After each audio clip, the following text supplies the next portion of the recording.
Get ready for the dictation. Dictation will start in 5 seconds.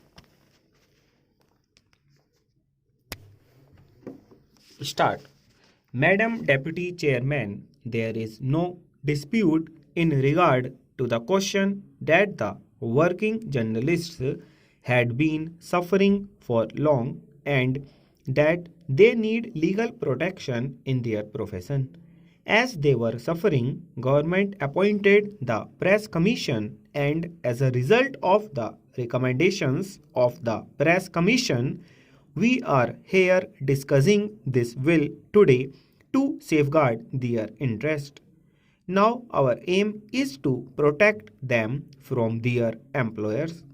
This will gives them protection under the Industrial Disputes Act, as the operation for so many years of this act was in the hands of the Labor Department or the Labor Ministry.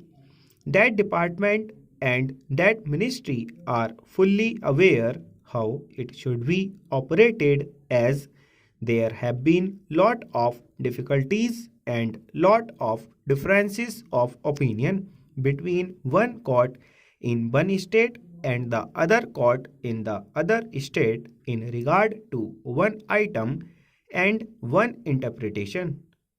The interpretation is required to be incorporated in this bill.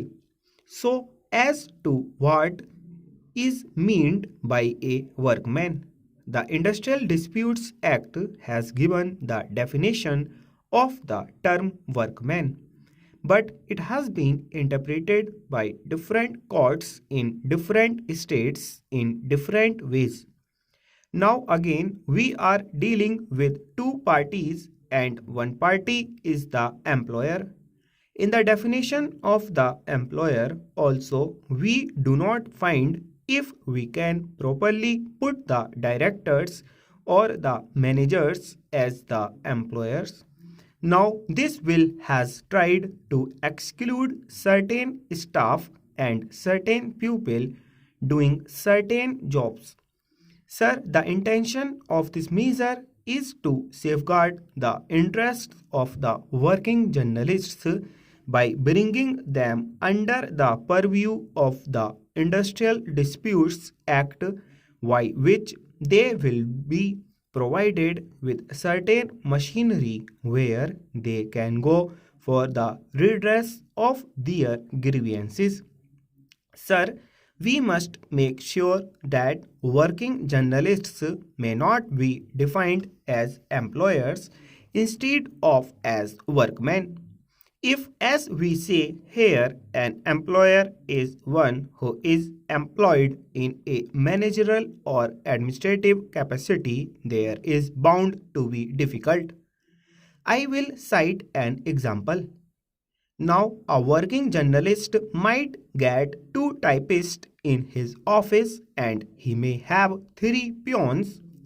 He may be actually a supervisor acting on behalf of the manager also. Now he is performing two jobs. He himself is working and he is also performing the work entrusted to him by the manager or the managing director. If such a person has got any grievance, he goes to this machinery that is to be appointed under this bill, and he is entitled to get relief. But as he is partially employed as manager, he may be denied that right. Therefore, I am afraid that whatever we may try to do, we must be very specific in this matter. I think we should say that the working journalist means a person whose principal avocation is that of a journalist, etc., etc. And then they are also termed as workmen under the Industrial Disputes Act. Otherwise, we will faced with that sort of difficulty as other trade unions are experiencing in their day-to-day work in the appellate tribunal or the industrial tribunal or in other courts. I hope that the minister in charge of this will consult the labor minister who is an expert in this matter as to how to safeguard really the interest of these people by putting a proper definition for the working journalists. Now I have got another point. Really, this should have been brought forward by the Labour Department as they have been operating the Industrial Disputes Act. Under the Industrial Disputes Act, we have got some machinery which has got to come into being when there is a dispute. Now, under the existing Industrial Disputes Act, the appropriate government has got to order in writing to this machinery. As the working journalists are spread over throughout the country, I am not clear in my mind whether for the purpose of the working journalists, this Industrial Disputes Act will be operated by the central government or by the state governments. Both the central and the state governments have their own machinery. From the Chief Labour Commissioner to the Reconciliation Officer, the Government of India has got a set of machinery throughout the country, and again the state governments have got their own Labour Commissioner and other officers. I want that also must be specifically provided in this bill as to whether they have got to go to the central government or to the state governments for the redress of their grievances. Now, the tribunals are not permitted to undertake any case as soon as it is referred by either of the parties unless it is specifically ordered by the appropriate government. Now, my own opinion is this that for the time being it should be operated by the Labour Ministry of the central government.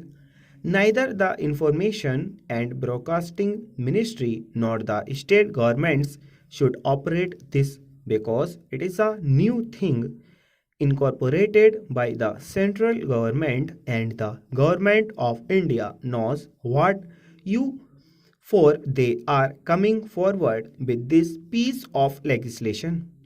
I want that the Information Ministry should hand over this business to the Labour Ministry, which should operate this broad through its own machinery.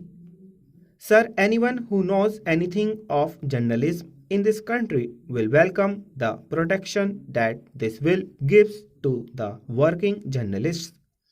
There is no doubt that their present lot is a hard one and that it is difficult sometimes even for the best of them to discharge their duties honestly.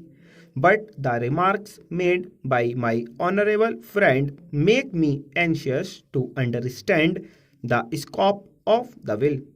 My honorable friend spoke of the protection given to editors who expressed their views freely even though they may be unpalatable to the proprietors of their papers. Sir, is it really the object of the bill to make the working journalist to decide the policy of the paper to which they are now attached? Stop.